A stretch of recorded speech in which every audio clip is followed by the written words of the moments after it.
what I'm going to do is we're going to go through the lecture that I've written, and I've done drawings, and I've got images, and I'm really, really excited to talk about it. I love this topic. I love this topic so much because it feels really overwhelming, but it's so personal and so interesting to every single person that ever engaged with it. It's such a rich topic. I'm genuinely so thrilled to be doing it.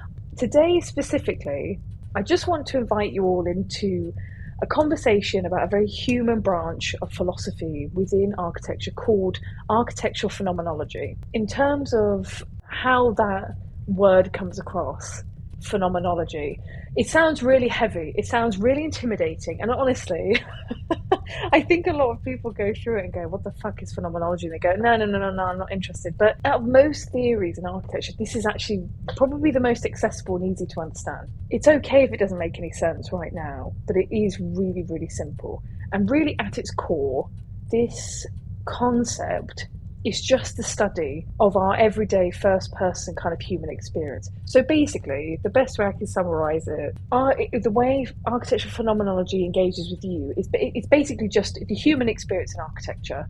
So when you move when you move through space as a body and you're walking into a building, it's how that building is influencing you and affecting you. That's all it means. There's no more to it, there's no less to it. That is basically the core of what it is. And it's sort of this lovely reminder when it comes back into conversations to kind of slow down and pay more attention to how our immediate surroundings are all making us feel. And I just think that's a wonderful way to think about it. Look at your own daily practices, and we spend over 90% of our lives inside built containers. We're either in our bedrooms or we're in our kitchens, our offices, we're in kind of transport hubs. And whether we realize it or not, these physical layouts really do influence our thoughts. They influence our moods, they manipulate our physical comfort, all before we consciously formulate them into words. It's just something to think about. And sometimes when you walk into a room, you kind of feel this unexplainable wave of anxiety, or you enter another space and you let your shoulders drop and you feel really comforted and relaxed.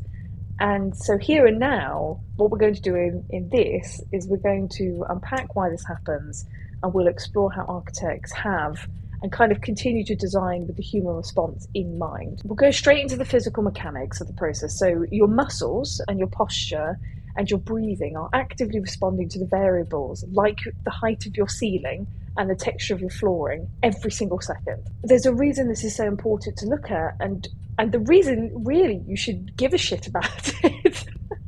So first, your physical containers really establish a continuous psychological baseline. When you enter a building or space, and when an architect creates a room with a low kind of crushing vertical clearance, your nervous system can read that scale as a physical threat, which can kind of subtly elevate your resting heart rate and restrict your breathing. The reason this is important is because first, the containers you're established in, they are your physiological baseline. Let's say, and this is such a good image, let me try and hold it.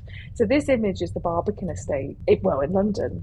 All of those walkways are actually quite low. They might not look low, but they're actually quite low, and these are outdoor walkways. And this kind of room, with these kind of crushing vertical clearances, your nervous system reads that scale as a bit of a physical threat. So you can feel, I mean, it's okay if you don't, it's just this is how we read it.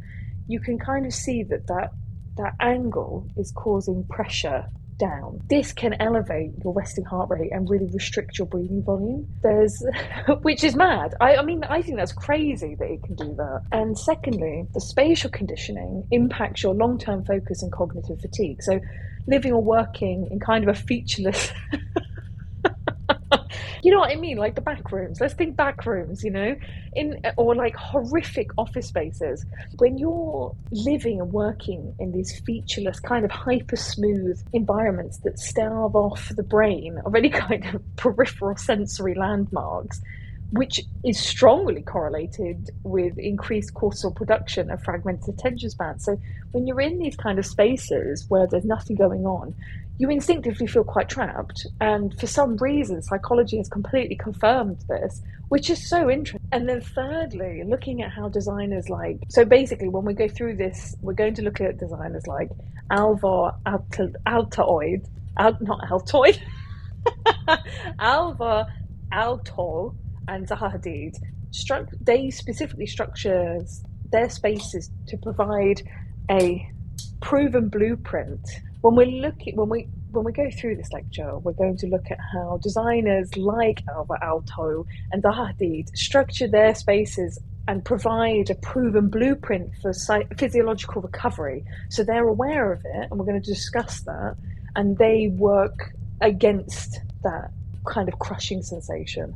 And they have prioritized human well-being and biological comfort over superficial kind of visual aesthetics, which is controversial considering Zaha Hadid, because I think a lot of the time you would look at Zaha Hadid's work and be of the opinion that it is all visual, but it is very, very interesting. So they really do kind of demonstrate raw geometry that can function as a kind of like a supportive tool. So we're going to use them as examples for how ability to approach architecture actually works to lower automatic stress and is more supportive and does all these things.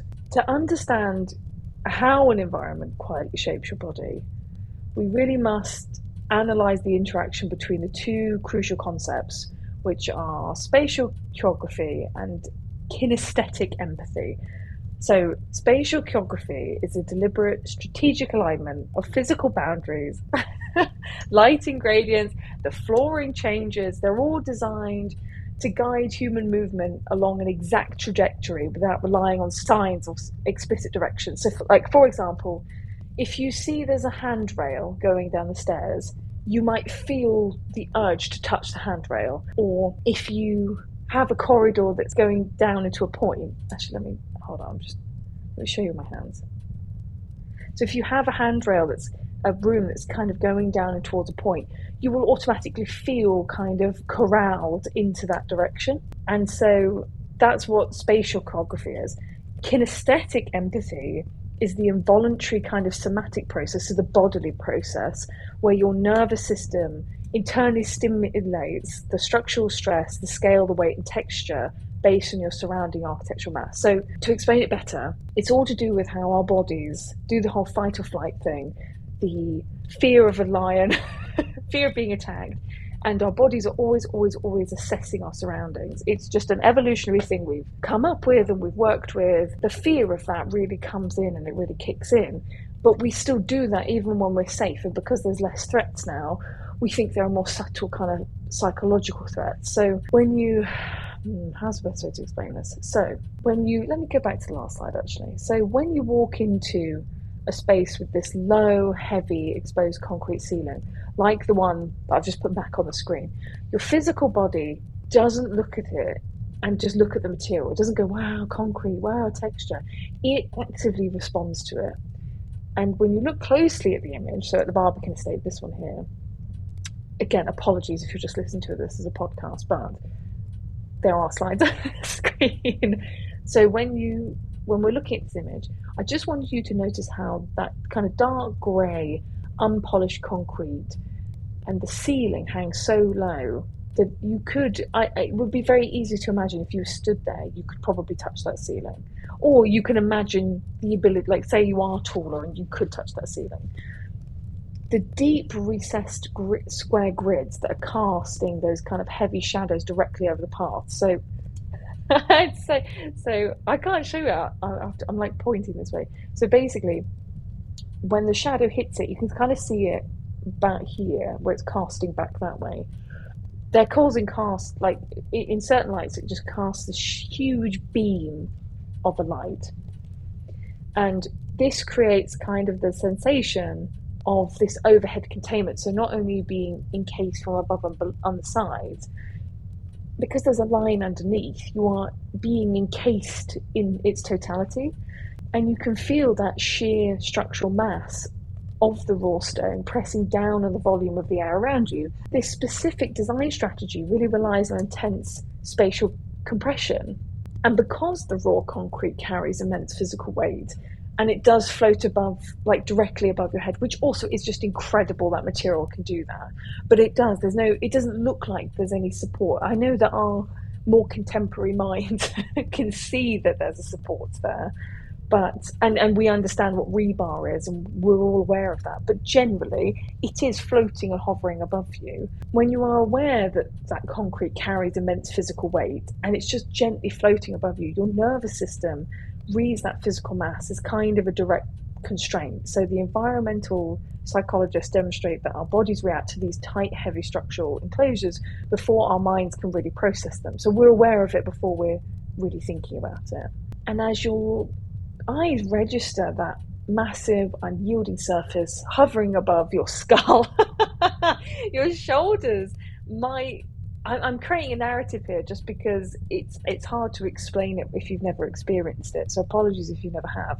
But literature and a lot of people discussing it have said that your shoulders might slightly tighten, your neck muscles might contract, your posture might naturally compress to seek a bit more safety, and your respiration rate might become shallower as your body registers the heavy ceiling above. And this is again entirely based on your background or your upbringing. If you've lived and worked around concrete structures your whole life, you're not really going to have that fear, and you're not really going to have that response. You'll probably feel very calm and relaxed and feel very safe and trusting. But someone who isn't used to those structures necessarily might not feel that way, and it feels kind of otherworldly having that hovering above you. When you really think about it, it is really otherworldly. But the architects use these structural dimensions to alter your focus on purpose. So they're aware that that's a thing that happens, and then they use it. So designers can manipulate your muscular tension and your pacing. So the pace of your walking, the way you move through a space, the way you navigate through a space, they're aware of that. And we can be aware of that. And your pace, it just brings your pacing down by simply shifting the physical proportions of the container. And so really, when your nervous system interprets the massive scale and crushing weight of the concrete as an active physical force, spatial designers can use these biological reactions to shape your walking speed and your focus. So by intentionally shifting the physical volumes of a corridor, like within a building, an architect or an interior designer can change your internal tension, altering your physiological baseline simply by adjusting the proportions of a structural container around you. So that was, again, right, let me re-explain that. It was a bit heavy. So what I mean, really, if you take anything from that, your body has a physical response to space, yes? That's how it mainly works. It's also aware that when you feel contained visually, so like this image is definitely a square, as in the framing, other than that slight beam of light over here, as it is a balcony, generally that's a boxy shape, other than that direction to look out in that way. But the Barbican saying it's a perfect example is because it wants you to look out. And it's designed to make you look out, so you don't necessarily feel so encased in all the concrete. So by enforcing a square, but having one corner be completely open, you naturally, as humans, we just naturally want to escape through that exit way. So when you're walking and navigating through a space, you're looking out onto that balcony. And if it's within a corridor and there's a window, you're not going to be looking at the corner of the walls, you're looking out at the windows. And it does this also by trying to alter the way you see, let's say, doorways or entrances. It's how hospitals work fantastically for wayfinding. So when we move on, going back to the actual part that I was going to talk about, when we trace this method, and this very specific method of shifting internal tension away from stress and towards a more physiological recovery, we're going to look at our first major case study. And so that is, and again, the name is difficult. Apologies if I'm butchering the name. The name is Paimio Sanatorium in Finland, and this has been designed by Alvar Aalto in 1933. And so here it is. This is the beautiful sanatorium that was designed. But you remember, this is 1933. This isn't, like, you've got to remember, hysteria was still a thing in the 60s. If anyone's ever seen, what's a Girl Interrupted, where it's talk about psychological facilities, and any kind of sanatorium in England at the time and or in America, they don't look like this. These are very beautiful. This is a very beautiful sanatorium. And so we're going to analyze this environment. And really, to analyze this environment, we're going to look at how it influences his occupants, and we have to look at the past kind of iconic photographs and trace them to the specific first person spatial steps that a patient will take. So, for example, we'll analyze architecture terminology, so bollocks. Basically, we're going to look at the spatial design, so how the space has been designed, but we're going to take it back and go back to that human experience again. So we're not just going to go, wow, what interesting entranceway and exits. We're going to think about us in that space continuously. Before designing this facility, Aalto spent time hospitalized himself. So he realized that traditional institutional architecture was designed almost entirely for upright walking occupants. And when you apply that vertical kind of layout to tuberculosis patients, because again, this building was specifically designed sorry, this facility specifically was designed for tuberculosis patients in 1933. And so when you apply that vertical layout to a tuberculosis, I can't say it, to a tuberculosis patient who, and if anyone doesn't know, tuberculosis, oh my fucking God, tuberculosis, oh my God. I'm so sorry. Tuberculosis patients, there we go. They must lie flat on their backs for months, and their spatial experience becomes very exhausting. So, a horizontal patient, so an upright patient, no, not horizontal. It's a vertical. A horizontal patient who is lying straight down is forced to stare directly into blinding, unshaded overhead light bulbs. So basically, what I'm trying to explain is that I have a list of things that Aalto identified as a problem with modern hospitals at the time, and when he was redesigning this tuberculosis building, this is what he was aware of. So tuberculosis patients were forced to stare directly into blinding, unshaded overhead light bulbs. They were forced against harsh white ceiling paint. The reflections were so the paint was very glossy, and the reflections of the light bulbs, the windows, kind of bounced off this glossy wall finish. And in environmental design theory, this constitution, oh my God, the heat's getting to me, guys. I'm so sorry. Basically, in environmental design theory, this constant visual fraction triggered a cognitive fatigue and kept sympathetic nervous systems on high alert. So, for example, people weren't resting because they were constantly sustained to harsh, bright light that was attacking them all the time, and there was no rest. Everything was glossy and intense. They never rested. Their bodies never, their somatic systems, that all of their, I'm touching my body, all of their organs, it never rested. It went back onto that high alert thing. And so what Aalto executed through phenomenal, oh, fucking Christ. I'm so sorry. Oh, Jesus Christ. If anything, I should really just write these words down in the chat before I say it, so we all know what I'm talking about. It's so hot, guys. Okay. So, what Aalto executed through his phenomenological re-engineering of the entire room and the entire wing and the entire building, he began very simply by painting the ceilings a deep, matte, non-reflective forest green to completely eliminate the light glare. And he positioned the windows so that the natural daylight flooded only the lower half of the room, and it kept the sky out of the patient's direct line of sight. So it didn't flood the ceilings, it only hit the lower thing. And he did this by angling the windows, but also positioning the windows in different directions. And he also angled incoming heating pipes to radiate warmth directly down onto the patient's chest, rather than heating the empty air at the top of the room.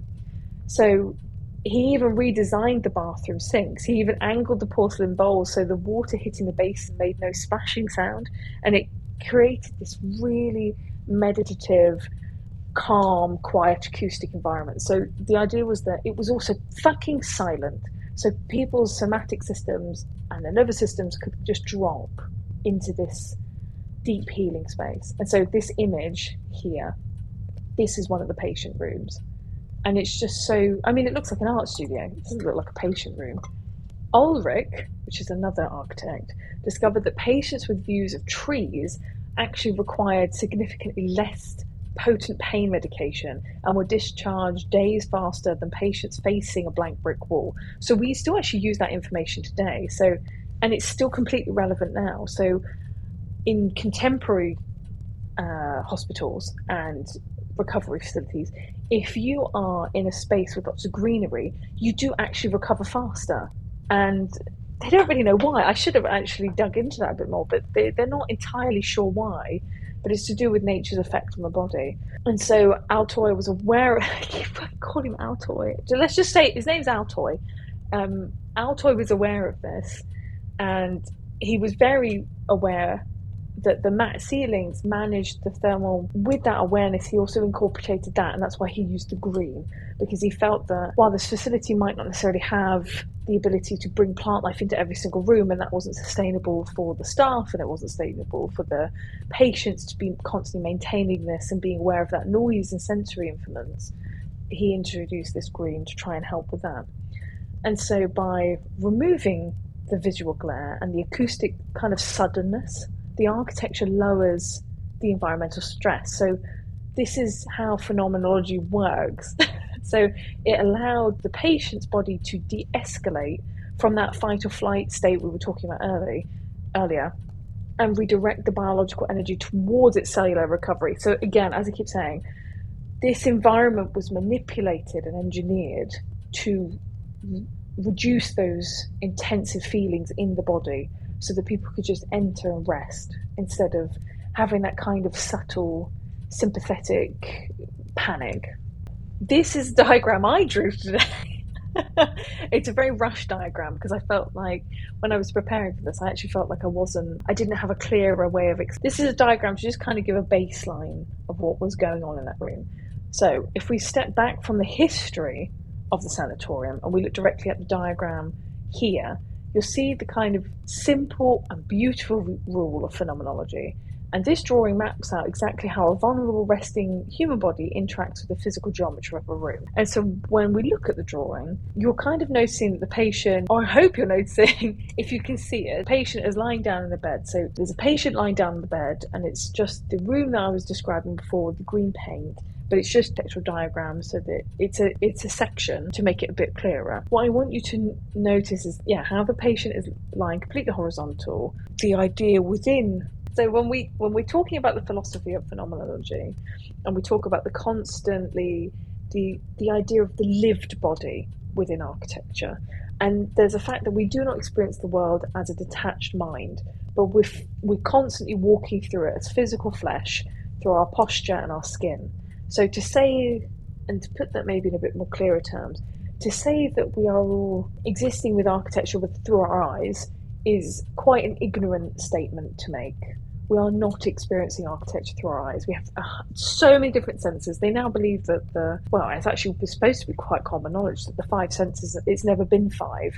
I mean, we also have a sense of balance and all these things. The sensorial effect we have on entering a room is never just the visual. When we think back to the sanatorium and this image here, when a person is forced to spend months lying flat on their back, their entire phenomenological relationship with the world tilts by 90 degrees. The floor is not, and it just completely ceases to be a path for walking, and their ceiling becomes their primary horizon. It becomes their entire sky. When we look at how the architecture in this drawing is actively talking to the resting body, and you look at, so over here I've drawn so this is an example of one of the rooms where the window was angled to help reduce the light coming in.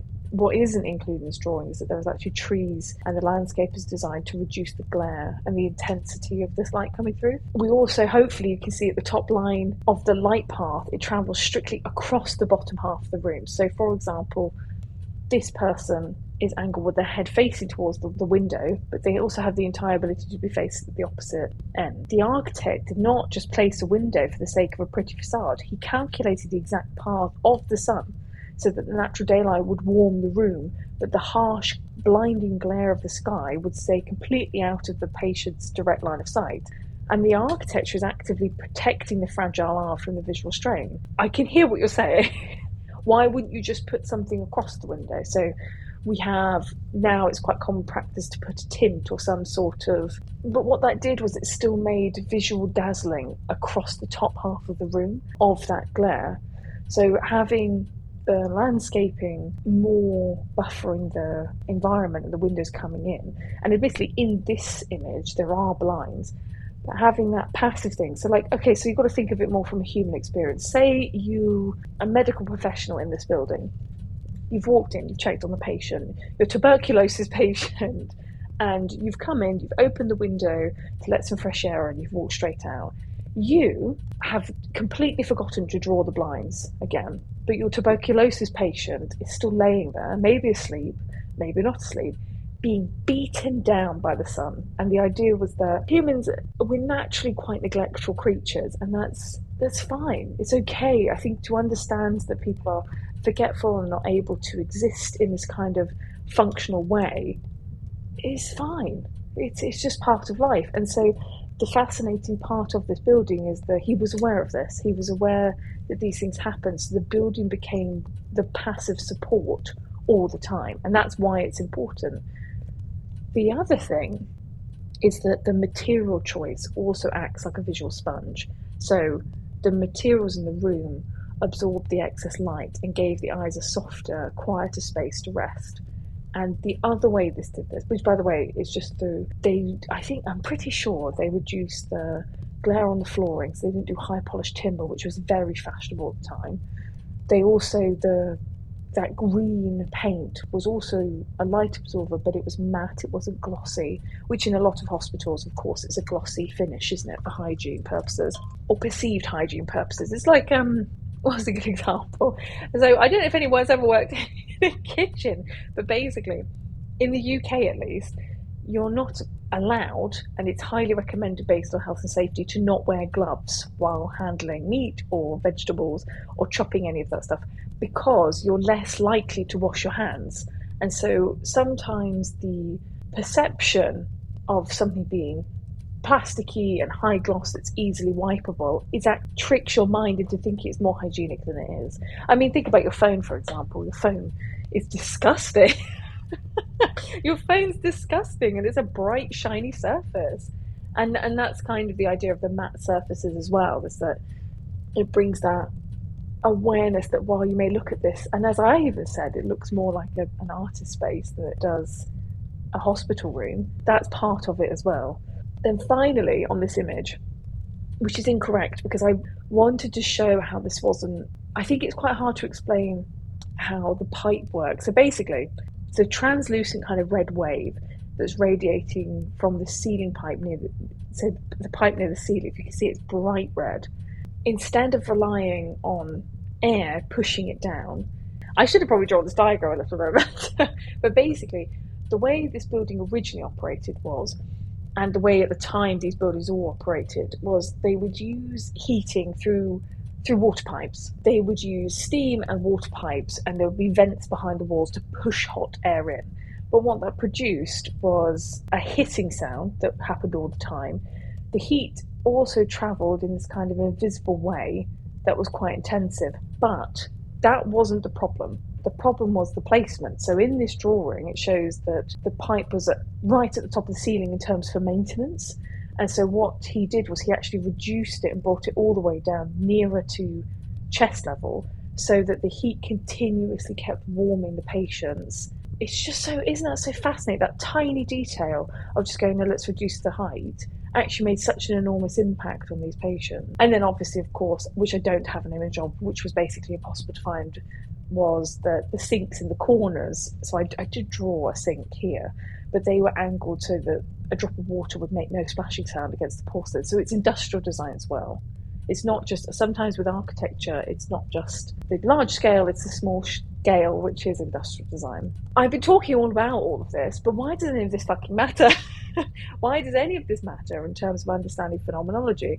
And the reason why is because it shows that our bodies do not process these details as kind of like checklists of separate features, your senses naturally and organically, without you being aware, blends them together as a kind of automatically into a single unified first person experience. So long before that patient, so the tuberculosis patient, intellectually thinks about their illness, because again, if I feel like it's a unanimous known experience, when you're ill, you're not taking anything in.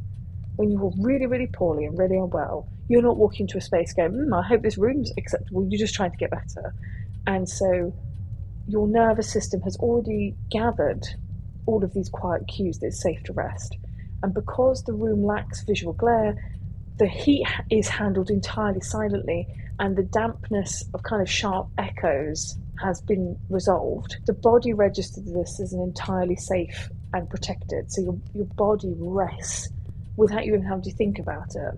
And the only way I can compare that is if anyone's been in A&E in the UK and in an accident and emergency in the UK, and you're put into one of those bays, you are aware of everything, and it's so loud and it's so noisy, and you're so aware of everyone around. And I really hope that none of you have ever actually been admitted into hospital, but when you're admitted onto a ward, it's even more horrific, because you can hear everyone. You're not resting. You are literally trapped in these sensors boxes with normally like a paper curtain, just a wavy paper curtain separating you from how loud everyone is. I mean, personally, I've been admitted to hospital and I've stayed on a wall, and one of the worst things, I still remember it. I had a surgery. It wasn't a major surgery. Was it major? No, it wasn't major. It was a relatively minor surgery. I was then put next to a dementia patient, and bless her heart, she was lovely, but she screamed all day and all night about how she kept seeing the Mo flowers, and she screamed it and screamed it and screamed it, and no one could calm her down. And then eventually, staff that were on the ward just gave up. They just gave up, and so you just couldn't get any sleep. And that, then when I eventually came out of hospital, it was crazy. I slept for something like 27 hours because I'd been in there for a week straight, and I was so stressed and I was so exhausted because the environment was so neglectful and horrific. I couldn't rest and recover properly. I was so ill. God, I think I was more ill when I came out. The kind of idea is that even without words and without communicating, the raw architectural shell of a space has done the heavy lifting to drop the patient's stress levels, and it allows the physical body to de-escalate, and it takes on this lovely, calm sensory understanding, and it looks at the more emotional layers of architecture, because I think it's really fascinating when you think you're in spaces. This is the beauty of phenomenology. I think it's why I get so excited about it, is because it's easy to go, like, when you do English literature, you do English at school and everyone's like, oh, red means this, and you're like, it doesn't. Not every single reference of red and colour theory means what you're saying. It's not all that deep. But in architecture, it really is, because people are trying to manipulate things and work through things, and it's just so fascinating. I mean, another example, God, I'm on fire today. Another example is, if anyone saw the Brutalist architecture film, unfortunately this is a spoiler, you've been warned. Come back in 5 minutes. You have been warned. The wonderful thing about that was everything he went through subtly manipulated the entire design so that he could get what he wanted to communicate across. What the client wanted, he did achieve, but he also had an underlying, very intensive narrative that he wanted to communicate that went quite undiscovered. And so when you go back through architectural history, you do actually find that, and that was their intention. It's just people are very, very clever. What we're going to do now, we're going to pivot kind of directly from the physical positioning of the body into the more emotional and cognitive layers of the space. To investigate this, we're going to explore the work of Finnish architect and theorist, again, apologies, I'm not going to pronounce this properly, Juhani Palasma. And I always say Palasma. His research and his work focuses really heavily on 3 crucial concepts. It's architectural atmosphere, peripheral perception, and pre-reflective cognition. It's a very heavy terminology, but it's fine. You're so smart, you'll figure it out. We'll figure it out together. We'll break down exactly what those terms mean, and we'll look at how they come alive. Tado Andos, Church of Life, which is what this image is. So I put Tado Andos. The first approach was architecture atmosphere is the immediate unified emotional quality or mood, like the atmosphere, that a physical environment projects onto the individual on entry. So when you're, so like for example, when you're suddenly hit with it being really cold and really claustrophobic, or when you walk directly into a waiting room and there's like 15 people in there looking directly at you, it's that kind of immediate sensory experience. Second is the peripheral perception, and this is where your subconscious. The second is the peripheral perception, and that is when the subconscious sensory process, where your brain registers light level acoustics, it registers sense and textures from the extreme edges of your awareness, and it's completely bypassed by your focused vision. So it's again that kind of, you're aware it's going on, but you're not really taking it in. And then your third, or the third one, is the pre-reflective cognition, and this is the instant, instinctive, emotional reaction of your nervous system that it has before you kind of logical brain has time to analyze its specific components. So it's being hit with that overwhelming feeling. So walking into a space and feeling incredibly anxious, or feeling incredibly overwhelmed, or feeling really open and relaxed, all that instantaneous thing that, like we were talking about with the sanatorium. And so when you walk into a room, your mind registers its character within a fraction of a second. So you know how like you judge people? You know how sometimes people walk up to you and you have almost like an inner dialogue going on saying, I've judged you, I know exactly who you are, I've typecast you. And maybe, hopefully, if you're a good person, you go, whoa, maybe that's not what it is. I'm just causing a huge judgment. It's that, but we do that with spaces as well and architecture. And it's this rapid response that indicates that your body is processing the space entirely before your conscious brain can analyze its kind of style and layout. And so you might register an unfamiliar room as being welcoming or sterile or aggressive or kind of calm instantly. And so when we're looking at closely this one, Tadano Ando's Church of Light, if you only focus your eyes directly on that glowing cross, so it's very easy to see that glowing cross, you're going to miss the true architectural influence of it. So Palasma, which is the theorist that Tadano Ando was influenced by, so it's not the same thing. So Palasma notes that modern design traditions over-rely on this kind of focused vision, so which treats a building like a flat, isolated drawing to be stared at. And true architecture influences and operates through your peripheral vision of your ears. So ironically, it is like when you walk through a church. So when you walk through a church, the idea is that you're not overwhelmed by the gold and all the opulence and how beautiful it is, especially if you go more towards a traditionally Catholic church in the UK. It's very luxurious.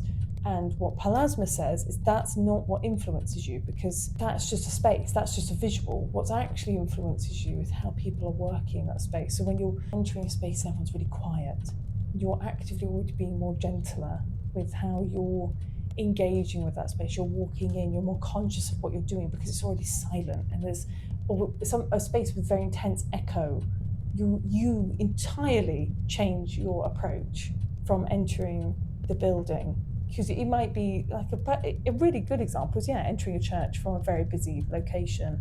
If anyone's ever had the luxury of going abroad and visiting a famous church, like let's say Notre Dame or something, it is chaotic out there. The outside of Notre Dame is horrifically busy. It's awful. It's a huge line. There's normally police there. It's absolute deafening. And then when you walk in, it's even louder. It is so loud. I can't even explain to you how loud it is in there. And all of that air and mystery is kind of gone. But if you go to another church, or more of a, you'll find that sometimes it is very quiet, or a mosque or something like this, kind of these religious centres, it's just beautifully quiet within them, and you do alter your behaviour. So going back to the Church of Light, this one, when you look at the deep, heavy shadows gathering kind of more in the corner, so this image probably explains it a bit better. So this is all concrete as well, let me just explain.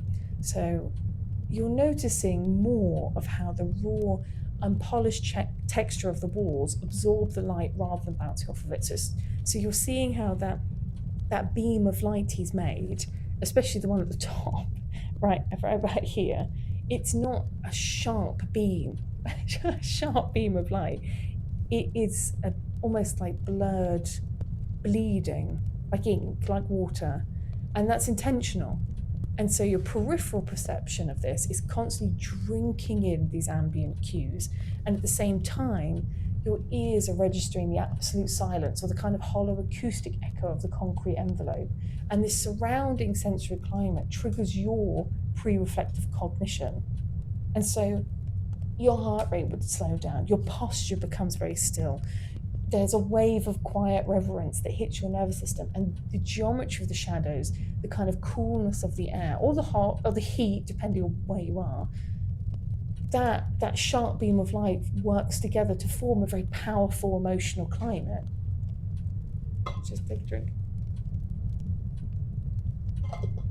I say hot because it's so pissing warm today.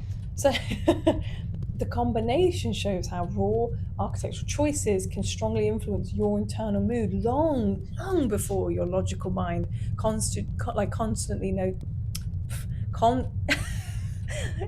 consciously notices the specific details around you.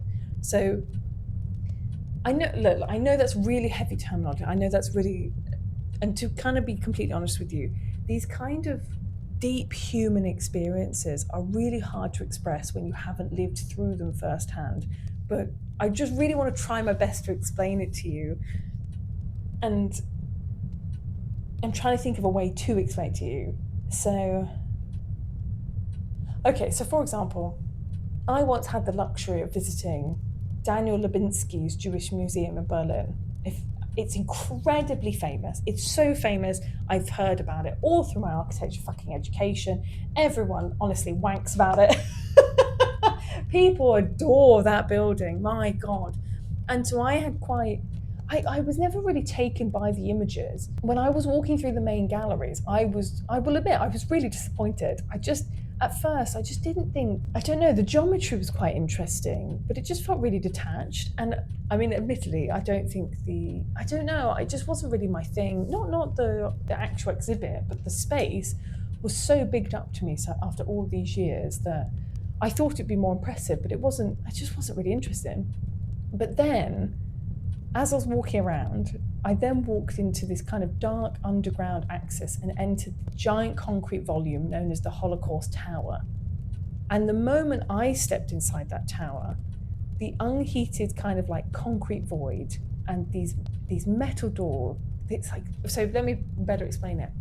It's this entire tower with nothing in it, but it has this huge metal door, enormous and very heavy metal door.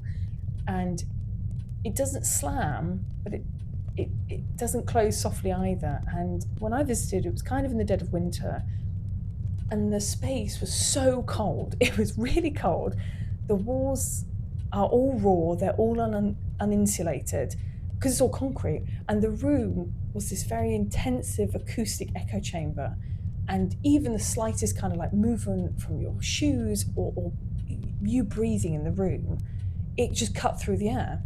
And standing there in the freezing dark, looking up at that tiny, tiny slit of grey daylight miles above me, the atmosphere just became so daunting, so overwhelming, and so deeply peaceful. And I understood exactly why people were so taken with the building. And my logical brain, in that moment, didn't know what to do. And I just needed to go back out and read more about it or kind of look at more artifacts. But it was so intensive. And I still think about it now. So when people talk to me about the Jewish Museum, I don't even mention anything else, because a lot of the time the images are all of this zigzag and how it's a journey. And I, at the time, and still kind of I don't think I have enough knowledge in it, don't feel connected to that part. But that tower was absolutely, it just rocked entirely how I felt about that entire experience. It was incredible. So my pre-reflective cognition took over, and my body instantly kind of, it like exactly understood what the architect wanted to communicate in that raw human moment. It's that, because it was supposed to be linked to the experience that people had during the Holocaust. And it was terrifying isolation. It was cold. And it was so, you feel so small. And, or at least I felt so small in that moment and so deeply solemn. And it was so moving. And I was so awestruck by how a building's kind of raw shell could communicate such a visceral psychological issue. And it just so proves true that the architecture doesn't speak to our eyes. It just bypasses us intellectually entirely to script a profound human experience directly onto your nervous system. And I think after that experience, that's when I wanted to go back into phenomenology. Because if any of you ever get the odd chance to experience anything like that, it was amazing. And admittedly, in the last stream, I said how much I fucking hated brutalism. And I was getting used to it. And there was a long period of time where I didn't like brutalism at all. And even that experience completely changed how I felt about brutalism. It was just divine. So, ironically, this is another building I absolutely adore by Peter Zumthorpe. This one is Peter Zumthorpe. But when a building kind of possesses that rare power, like the freezing concrete tower, or a shadow-filled sanctuary of Tador Ando, it usually is because the architect has mastered this fourth care concept, which is materiality. And I talk about materiality all the time. It's so, you don't understand. And what phenomenologists call the patina of time. So, materiality is the expressive, psychological, and sensory honesty of the physical materials chosen in a built environment. And that's the best way I could define it for you. But materiality really is how the language of materials speak back to you, and the choices of those materials speak to you subconsciously, instantly. And secondly, when I talk about the patina of time, it's the natural kind of weathering, oxidization, the wearing away, the damage of organic building materials over decades of kind of human use and time. And so let's just think towards, just for a second, the standard commercial developments we navigate every day. So let's say shopping centres or shopping malls, if you're American, corporate offices, transit hubs, fucking train stations, shit like that. They rely heavily on synthetic, hyper-processed materials like laminated plastics, tinted glass, polished stainless steel, all that shite. And these surfaces have been absolutely engineered to reject wear, and they remain completely static. They're so static, and they repel all weather, they hide all human touch. Admittedly, they are beautiful in their permanence. They are so permanent, they don't show any wear. But I can never say this word, phenomenological design, however, shifts our focus towards materials that age visibly, like untreated oak, raw granite, unpolished brass. You know, when brass makes that beautiful teal colour, or like a scratched surface, or gravel or grit. And over the years, the exposure, these surfaces gather a really rich patina, so weathering or aging. And this creates a profound psychological state that philosophers call it existing anchoring. And so your mind carries a deep subconscious psychological need to feel connected to history, nature, and the passage of time. We just do. We're human. We're community-based, and we want to understand our place in the world. And this has been debated for hundreds of fucking thousands of years, if not longer. And when your hand touches an unpolished kind of brass handrail or some sort of weathered piece of timber, personally, it's me, it's always timber. That's been darkened by oils of thousands of human hands before you. So you know when, what's a good example? You know when people like rub Buddha's stomachs and it's got that hyper polished surface. So it's things like that. Or I think it's in Grand Central Station in America. There's loads of those where there are statues where people are rubbing the surface over and over again. But you know hundreds of thousands of people have touched that, especially in Grand Central Station. But when you're thinking and you're there witnessing that I'm part of a collective that have been touching these things, or when you see footsteps that have been smoothed completely into the grooves of steps, or all the way down by centuries of traffic, your body connects in that moment very subconsciously to that moment that you're with him. And so architecture physically grounds your temporary human life within a grander, enduring human lineage, and when we live and work in these sterile synthetic spaces that do look like identical on day one as they do on day 1000, the architecture and the environment has completely stripped away that connection for you. And really, it does isolate us in a very permanent artificial present, which can trigger an underlying feeling of displacement, emotional detachment. And materiality is the physical skin that allows a building to record human life, and transforming a cold structural container into a living witness of our shared history. It's just so important. So, ironically, this building, which I want to talk about very briefly, Peter Zumthorpe, I did not like any of his work. It's so funny. So I think when I first started studying architecture, I really resisted. I couldn't understand how, when I first came into architecture, I could never understand how architects didn't design for people. They designed for an experience, and that's a very old idea that doesn't. It still happens now, but it's not nearly as intensive. And because I came from an industrial and product design background, I was always about human experience, but specifically making, so like handrails, and you know what I mean, like the not everyone is a standard size, height, weight, all these things. And when we design these people out, I get really angry about it, especially with an architecture. It's just discrimination, isn't it? It's like, yeah, subconscious discrimination when we ignore this. So when I came into architecture, I was very, very, very angry about this. Hold on. And then when so I was obviously accosted with all these great architects, and I hated most of them. Peter Zumthorpe, good God, I don't know how many people talk to me about fucking Peter Zumthorpe. Yes, he's wonderful. Yes, he's brilliant. Oh, fantastic. But he left all these things out about architecture that I thought was very important. And it really bothered me. However, this building specifically, please go research it if you have the opportunity. Basically, what he did was he made almost like a single occupancy church. And I'm not intensively religious by any means, but what he did was he made an entire, hold on, I need to use my hands again, apologies.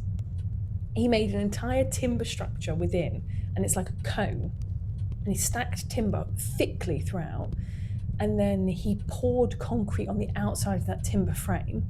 So he made like a box, but all with that timber inside, and then he lit up, literally ignited with fire, this timber, and what was left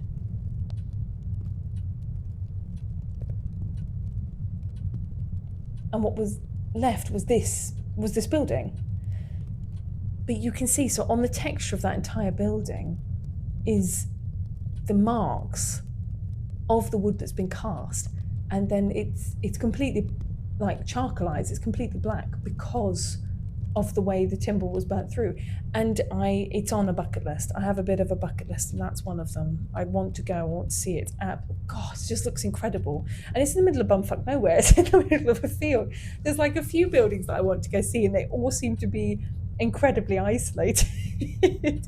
But I like this kind of, this patina of time. And the idea was give you some sort of gravity. So yeah, it's incredible. So next though, when we talk about kind of, I guess let's build on this understanding of raw materials and spatial memory by exploring the Maggie Cancer Centre in, Kirkcaldy in Scotland. And this is the one that's designed by Zaha Hadid. So Zaha Hadid is globally famous for her massive sweeping skyscrapers, and I have very firm opinions about it, but that's not for today. But this tiny pavilion, this is so small in comparison to anything she's ever made, serves as a really excellent masterclass in intimate, deliberate architectural design. To analyse how this environment influences the occupant, we're going to follow the exact spatial steps of a cancer patient arriving for treatment. So typically, a patient leaves a very clinical environment of the main hospital, and they immediately face a standard institutional threshold kind of condition. Kind of define that concept clearly. So the threshold condition is the physical transition zone where an individual steps from an outdoor public space into an indoor private building. So that's called threshold condition. And in typical kind of hospital environments, this threshold is architecturally sudden and aggressive. If you've entered a hospital, God, you know, you're so faced with it. You step straight into a flat, automated glass wall that instantly that instantly transitions from the outside world into a high-density corridor. The space fills your senses with that kind of sterile hallways, the hum of so many fucking machines, so many people, and that really sharp smell of antiseptic. At least that's what I noticed. And data compiled by the Academy of Neuroscience for Architecture basically explored that the clinical spatial cues act as a clear environmental stressor. So when they, how do I explain it? They basically trigger this involuntary spike in blood pressure, and your heart rate shoots up in variability before you as a patient has ever spoken to a medical professional. And the architecture, just by accident, forces the body into a very big state of defense. And I mean, even from a base level, we've all been taught, like, I hope you have never been to hospital, but as I was saying earlier about being admitted, I do have a reaction when I enter hospitals, and it's just, you just want to leave as quickly as you can. It's just horrific. And so Zaha Hadid designed Kirkby Center to actively disrupt. So she was aware of it, and she wanted to disrupt this kind of psychological distress loop. So her and a team studied the building at the edge of this kind of deep, hollow, complete screening. No, what am I trying to say? She studied the building at the edge of a deep hollow and complete kind of screened it from a main hospital kind of parking car park with a dense wall of trees. So basically, she went, no. We're going to put it on the edge of everything else, and we're going to entirely surround it with trees, and we're just going to move it very far away. And when you enter, you can't go inside immediately. You've got to walk. You don't immediately enter the hospital. You have to walk down this huge winding path that's all green with loads of plant life. It's gravel, and that was intentional. And the intentional layout forces the body to slow its pace.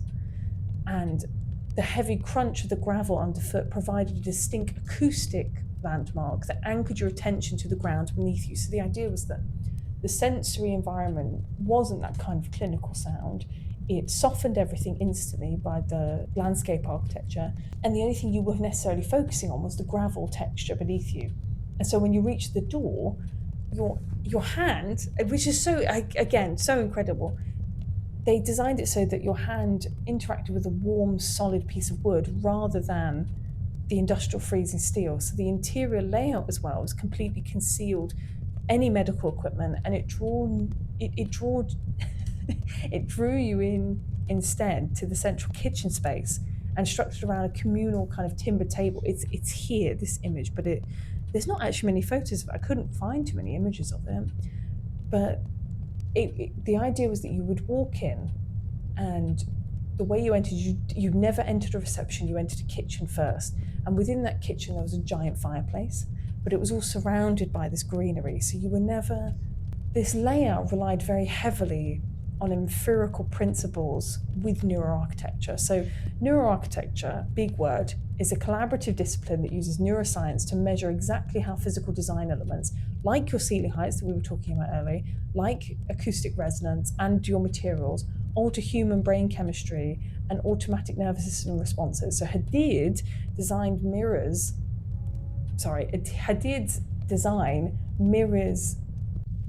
a kind of evolutionary framework known as prospect refuge theory. Big terminology, again, I'll say it again.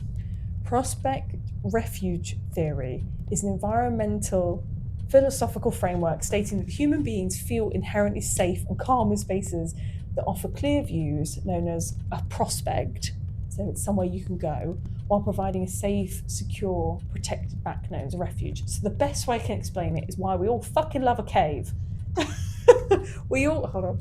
There's a reason we all fucking love a cave, because the idea is that in all of our psychology, in all of our makeup, in all of our bodies, we like our backs to a wall that feels safe. And it's an evolutionary thing. It's in our DNA. It's totally how we love a fucking cave that looks out onto something beautiful, and it makes us feel safe, but also not completely trapped. And that's what prospect refuge theory is, which is such a fancy way of saying we love a fucking cave. If you take anything from this, prospect refuge theory, I love a fucking cave, me. But it's all to do with having a protected back, which is called the refuge, but you can look out and enjoy yourself.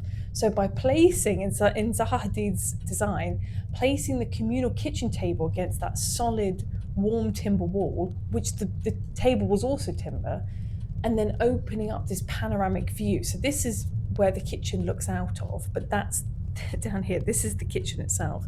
The surrounding, it gives you that huge panoramic view of the surrounding valley. And through these huge glass windows, the architecture satisfies a very deep evolutionary need for shelter. And that's that cave theory again. If we're going back to some more technical terms, skin conductance and heart rate monitoring. Basically, these are studies that indicate when an environment replaces sterile plastics with organic haptic wood surfaces and necessarily reducing harsh kind of acoustic echoes, that helps to reduce our threat response. So basically, the softer, the gentler, the more kind of homely a space feel, we don't get stressed. And so when you're aware of that and you know this, why the fuck we operate hospitals as these big sterile kind of living environments, there's an argument that's making you sicker.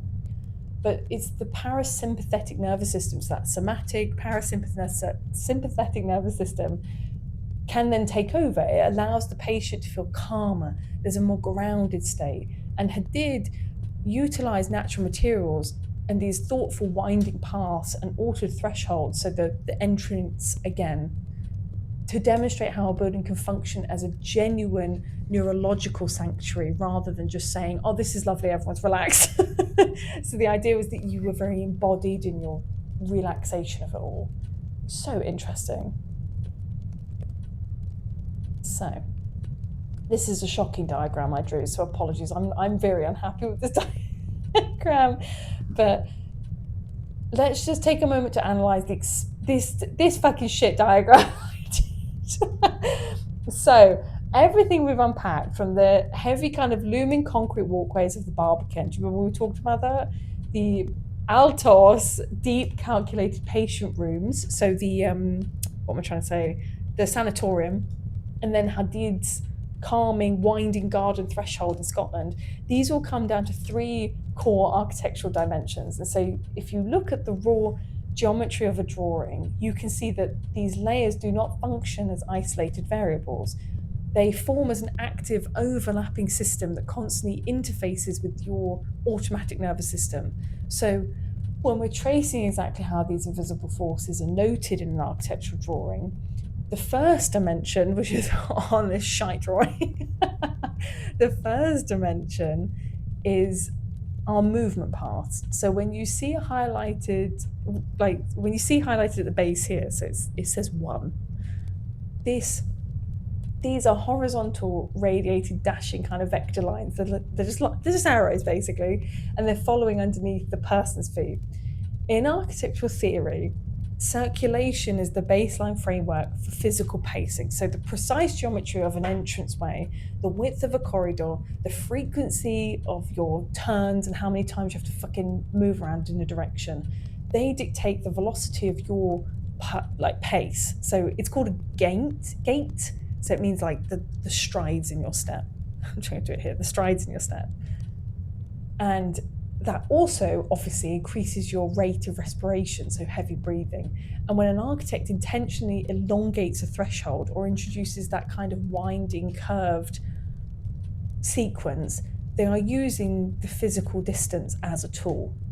And the architecture is deliberately slowing your locomotion down, like your ability to walk.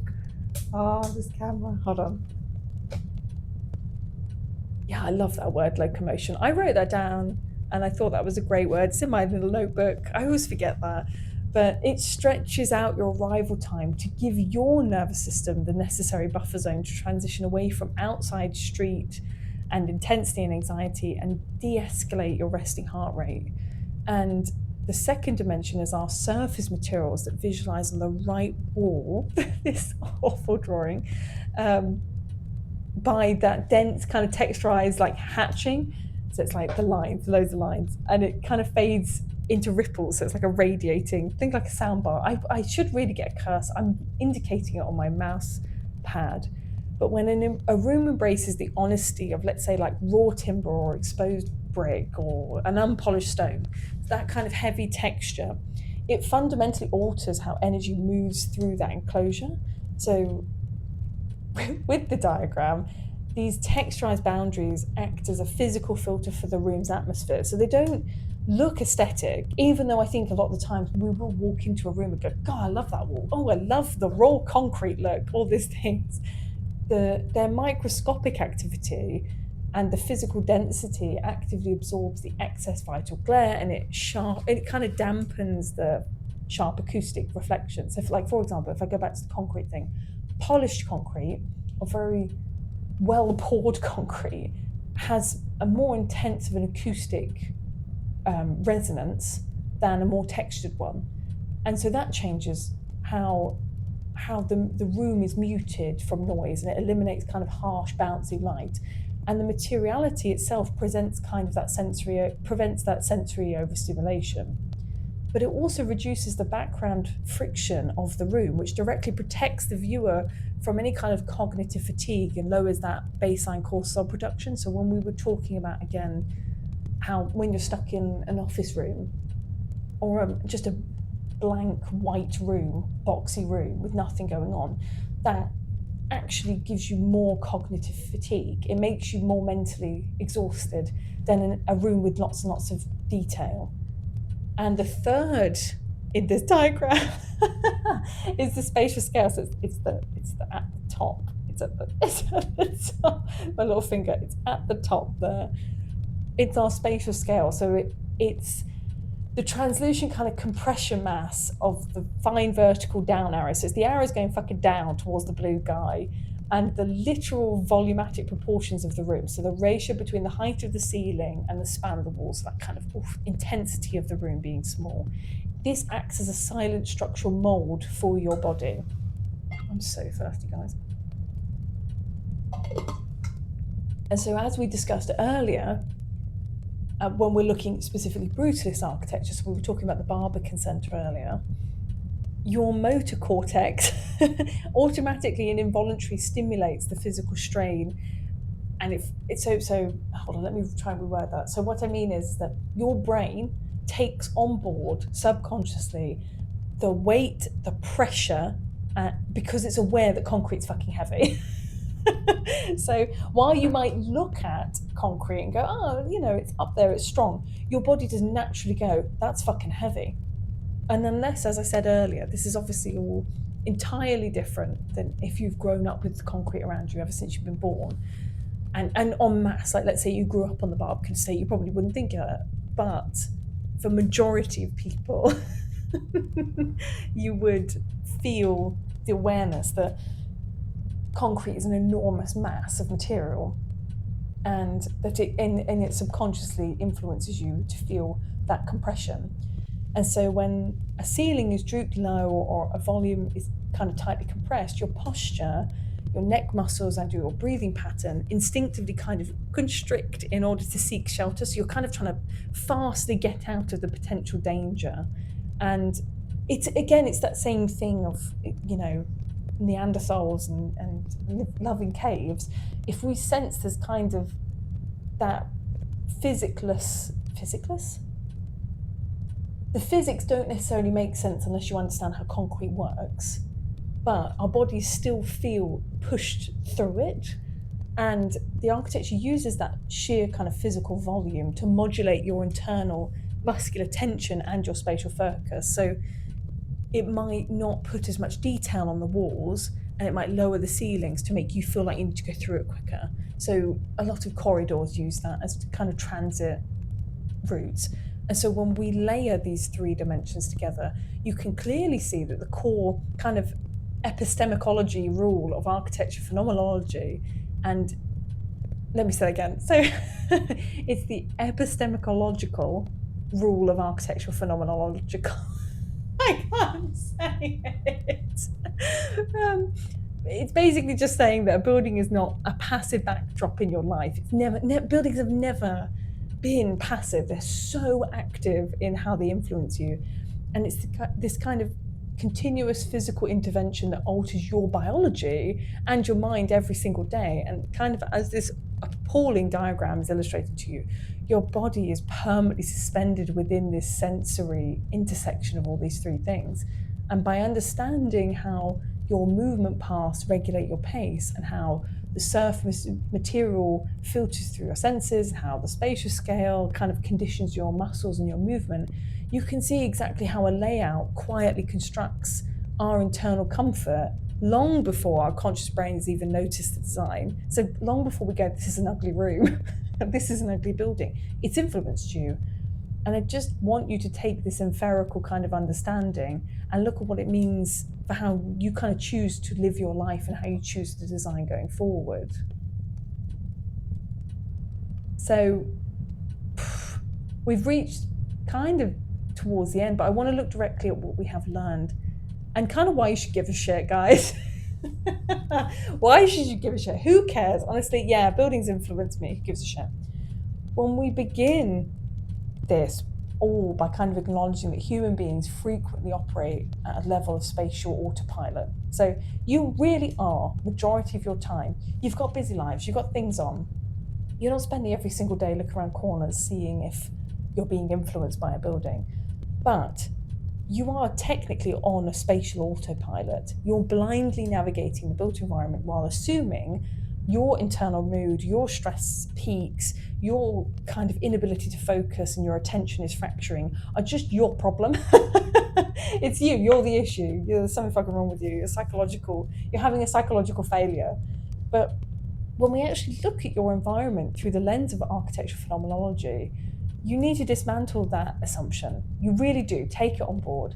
We've looked at how Alvar Aalto re-engineered the horizontal layout of the sanatorium. So how he intentionally lowered the visual fatigue and cortisol levels of recovering patients. So it's that whole, the making sure that everything's a bit green and a bit softer and nothing's too harsh, but also understanding that we desperately need greenery in plant life.